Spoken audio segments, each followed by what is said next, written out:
May proklamasyon na ng mga nanalong local official ngayong eleksyon. Naroon si Aubrey Carabel. Aubrey, sino-sino ang mga ipoproklama o naiproklama na? Oo, Emil, kakaproklama lang ng mga nanalong councilor sa 1st and 2nd district ng Las Piñas. At ngayon naman ay pinoproclaim na bilang nanalong vice mayor si Imelda Aguilar. Ito na, kung nakikita nyo yung video, nakikita nyo ba, Emil, daan? Ito na yan. Oo, ito, ipinoproclaim na si Imelda Aguilar. Siya yung incumbent mayor ng Las Piñas at tumakbong vice mayor. Hahalili siya sa kanyang anak na si April Aguilar. Ito na, tinatanggap niya na yung certificate of canvass of votes at pinoclaim na siya ng Board of Canvassers bilang vice mayor-elect ng Las Piñas. Itinaas na po ang kanyang kamay, ang kanyang pinakamalapit na katunggali ay si Louis Bustamante. At ito na, hinihintay na natin, ilang sandali na lang, ipoproclaim na yung nanalong mayor dito sa Las Piñas, no? Base sa ating monitoring, leading o ipoproclaim ngayong madaling araw na ay si April Aguilar. Siya yung incumbent vice mayor at anak din siya vice mayor Aguilar. Ito na, ipoproclaim na ng canvassers si April Aguilar bilang mayor-elect ng Las Piñas City. For mayor. Yan, so nandito na rin sa loob ng canvassing yung mga anak at yung mga supporter ng mga winning candidates dito sa Las Piñas City. So medyo puno na rin dito sa loob ng session hall ng Las Piñas dahil napuno na rin ng mga supporters at kamag-anak ng mga nanalong kandidato dito sa Las Piñas. Ito na, hinihintay na lang natin, binabasa na yung certificate of canvass of votes ng BOC dito sa Las Piñas. Aguilar, April, APC garnered 117,800 votes. 800 votes. Yung nakuhang boto si Las Piñas Mayor-elect April Aguilar at ang nakalaban niya dyan, yung pinakamalapit na katunggali niya sa pagka-mayor ay ang kanyang pinsan na si Carlo Aguilar. National Capital Region 4 in which these are signatures in print our landmark in the city of Las Piñas, province of National Capital Region 4th District is May 13, 2025, 1:05:48 a.m. Signed with landmark. Ito na, Emil, nabasa na ng Board of Canvassers. Ito na, lumapit na si Mayor-elect April Aguilar. Tinanggap niya na yung kanyang certificate mula sa BOC. Ito na nga, napupuno na nga ng cheer mula sa kanyang mga supporters. Itong loob ng session hall ng canvassing area dito sa Las Piñas. Ayan, medyo emotional si Mayor-elect April Aguilar. Kung makikita nyo, medyo naluluha-luha si Mayor-elect April Aguilar. Yun, ang hinihintay naman natin na i-proclaim, Emil, yung nanalong congressman sa Lone District ng Las Piñas. Ayan, sinamahan na siya si Mayor-elect April at si Imelda Aguilar na siya namang nanalong vice mayor. So parang, Emil, nagpalit lang sila ng pwesto dahil ang incumbent mayor, si Mayor Imelda, siya naman ngayong vice mayor na, at ang incumbent vice mayor, na si April Aguilar, ay siya nang upo bilang mayor ng Las Piñas. At ngayon naman, binabasa na yung certificate para kay Congressman-elect Mark Anthony Santos. May 12, 2025, national and local and bar parliamentary elections, we, the undersigned members of the City Board of Canvassers, do hereby certify under oath that we have duly canvassed the votes cast in 365 classes for the candidates delegated for member House of Representatives in the elections held on May 12, 2025. Attached due to and for Alam mo, Emil, medyo mataas yung turnout of votes dito sa Las Piñas. Parang around 80% yung mga bumoto. Medyo mataas po yung turnout of votes.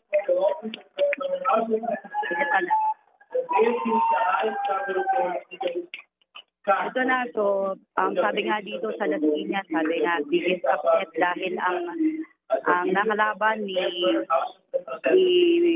Congressman-elect Mark Anthony Santos ay si Senator Cynthia Villar na dati ring congressman dito sa Las Piñas. So, sububok siyang bumalik ulit sa pagkakongresista, pero natalo siya nitong incumbent councilor na si Mark Anthony Santos.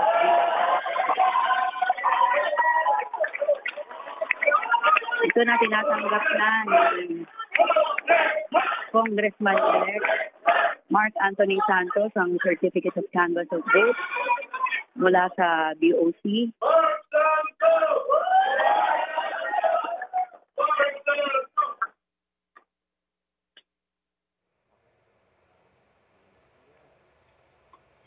Ayan na, itataas na ang kanyang mga kamay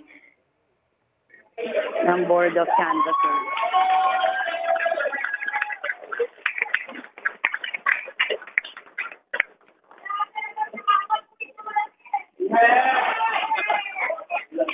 Ayan muna, Emil, ang latest, no? Dito na iproklama na yung mga nanalo sa local positions dito sa Las Piñas City. Yan muna ang latest. Ako si Aubrey Carampel ng GMA Integrated News. Dapat totoo sa eleksyon 2025. Aubrey, dito muna kami sa Lone District Representative ng Las Piñas. Ayon sa iyong report, si Ginoong Mark Anthony Santos ang pinoklamang panalo bilang kongresista. Siya ang katunggali ni dating Senadora Cynthia Villar. Sa makatuwid, hindi nagpunyagi si Mrs. Villar. Gaano kalaki ang lamang ni Ginoong Mark Anthony Santos laban kay Mrs. Villar? Aubrey. Hindi pa natin nakikita yung yung Certificate of Canvass of Votes. Pero sa monitoring natin kanina, may halos 30,000 votes ang naging lamang ni Mark Anthony Santos. Siya yung number 1 councilor dito sa Las Piñas. So siya yung lumaban against Senator Cynthia Villar. So kanina yung pag-monitor natin nasa 30,000, pero we have to make sure mamaya kukuha tayo ng opisyal na kopya ng Certificate of Canvass of Votes mula sa Board of Canvassers. Pero yun nga, sabi ko nga kanina, halos mga 30,000 votes ang lamang niya kay Senator Cynthia Villar. At ngayon, nagkakaroon ng photo op na yung mga nanalong kandidato dito sa Las Piñas kasama yung ganyan nilang mga kamag-anak. Nagkakaroon na dito ng picture taking. Okay. Aubrey, please. Please magpa-follow up lang ako. Ito bang si Ginoong Mark Anthony Santos? Ano ba ang background nito? Ito ba first termer, second termer, baguhan? Naku, At kanino nakatiket ito? Matagal na siyang konsehal dito sa Las Piñas. So, independent siya, pero nakatiket siya dito sa kina-incumbent Mayor Imelda Aguilar. So, alam mo naman, magkakamag-anak din ito, Emil, no? Yung dating mayor na si Nene Aguilar, asawa ni Imelda Aguilar, ay kapatid ni Senator Cynthia Villar. So talagang medyo magkakamag-anak yung naglaban-laban dito sa Las Piñas. Okay. Pero si Ginoong Mark Anthony Santos ay walang kinalaman, hindi related sa mga Aguilar sa mga Villar. Okay. Hindi, Emil. Pero matagal na siyang konsehal dito sa Las Piñas at siya nga yung naglakas loob na lumaban kay Senator Cynthia Villar na nagpakasakaling bumalik sa pagkakongresista. Naku, mukhang low-key, ano ha? Maganda maitanong kay Profesora ito mamaya. Sabi dito, parang biggest upset dahil siguro maraming nag-expect na maaaring manalo ulit si Senator Cynthia Villar dahil alam mo naman talagang dito sa Las Piñas, no, medyo matunog din ang pangalan ng mga Villar at mga Aguilar. So coming from the Aguilar family, si Senator Cynthia Villar. Kaya sinasabi nga daw dito, biggest upset nga yung pagkatalo ni Cynthia Villar sa pagkakongresista. Oo. Okay. Aubrey, tapos na yung proklamasyon. Yes, Pwede ka na indeed. tumawag sa war room at humingi ka na ng clearance to back to base. Tapos na, nako, hindi pa, Emil, hanggang bukas pa tayo dahil hanggang bukas pa ang ating duty. Mag-iikot pa rin tayo dito sa mga lungsod, dito sa southern part of NCR. So titingnan pa natin yung ibang mga municipalities, check natin kung may magaganap pa ng mga proclamation. Yan muna ang latest dito sa Las Piñas. Muli, ako si Obi Carampel ng GMA Integrated News. Dapat totoo sa eleksyon 2025.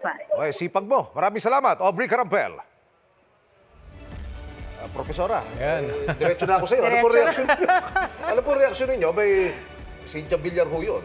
Giniba ng isang independent candidate. Upset daw. Paliwanag ko para matutuwa ako. Pati na ho kami.